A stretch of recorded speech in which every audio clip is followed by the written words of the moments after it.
जी अस्सलाम वालेकुम। आज हम पार्शियल डिफरेंशियल इक्वेशन के बड़े अहम टॉपिक्स पढ़ने जा रहे हैं, जो कि बेसिक्स टॉपिक्स आपने शायद पहले भी पढ़े होंगे। तो इसको आज एक दफ़ा रिवाइज करते हैं। सबसे पहले हमारे पास आता है कि सरफेस क्या होता है। Surface is a three dimensional space, मतलब एक हमारे पास ऐसी स्पेस होती है जिसकी थ्री डायमेंशनल होती है, मतलब एक्स वाई जी डायमेंशंस होती हैं, जिसको रिप्रेजेंट करने के बहुत सी फॉर्म्स होती हैं, जिसमें हमारे पास एक्सप्लिसिट, इम्प्लिसिट और पैरामीट्रिक्स फॉर्म्स होती हैं। ठीक है, तो बड़ी आसान सी डेफिनेशन आपको याद होनी चाहिए कि भाई सरफेस क्या है, थ्री डायमेंशनल स्पेस है, और इसकी रिप्रेजेंटेशंस की जो फॉर्म है explicit, implicit and the parametric forms. ठीक है, तो अब इसकी रिप्रेजेंटेशन ऑफ सरफेस किस तरीके से होती है। एक्सप्लिसिट, एक्सप्लिसिट में क्या होता है, surface can be explicitly described bye a function. कोई भी ऐसी सरफेस वो एक्सप्लिसिट फॉर्म में कैसे डिस्क्राइब की जा सकती है, जब उसको इस फॉर्म में लिखा जाएगा z is equal to f of x and y into y. ठीक है, where each point x Y z on the surface is determined by the coordinate x and y. वो कह रहा है कि अगर कोई भी इक्वेशन इस फॉर्म में रिप्रेजेंट की जा रही हो, तो इसका मतलब वो सरफेस की एक्सप्लिसिट फॉर्म होगी।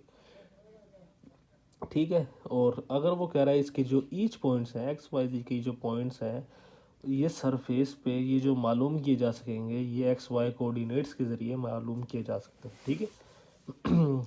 नेक्स्ट फॉर्म है इम्प्लिसिट फॉर्म। कहता है अगर सरफेस इम्प्लिसिट फॉर्म में तब डिस्क्राइब की जा सकती है या रिप्रेजेंट की जा सकती है जब वो F of x Y Z is equal to zero, इस फॉर्म में इक्वेशन अगर लिखी हुई हो, तो वो implicit form of the surface कहलाएगी। ठीक है। आगे ये देख लेते हैं, इसको मज़ीद डिटेल में लिखा हुआ है the surface consist of all the point of x Y z that satisfy the equation. कहता है द सरफेस के एक्स वाई जी जो पॉइंट जो कंसिस्ट करते होंगे वो उस इक्वेशन को सेटिस्फाई करेंगे। द इक्वेशन, आप देखेंगे ये स्फेयर की एक इक्वेशन लिखी हुई है, the equation of sphere centred at the origin with radius r, x square plus y square plus z square is r square. This is the equation of sphere with radius r. And the last one is the parametric form. Functions that define the x, y, z coordinates in the term of two parametrically. Parametric का जब भी जिक्र आ जाए तो जाहिर है वो u और v, मतलब कोई भी पैरामीटर्स को डिस्कस कर रहे होते हैं।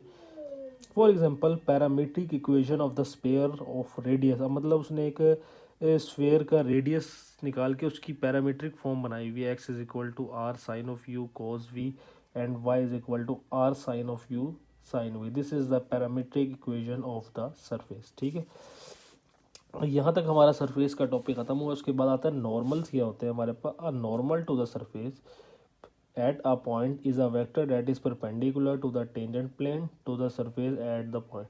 वो कह रहा है किसी भी सरफेस का जो नॉर्मल होता है उस पॉइंट पे वो क्या होता है, एक वेक्टर होता है जो कि परपेंडिकुलर होता है किसी उसी टेंजेंट प्लेन के टू द सरफेस, उस सरफेस के उसी पॉइंट पे।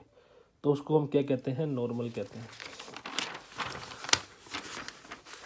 नॉर्मल से रिलेटेड आगे थोड़ी सी कुछ और डिटेल्स हैं, वो भी देख लेते हैं। To find the normal of the surface we describe by f of x y is equal to zero.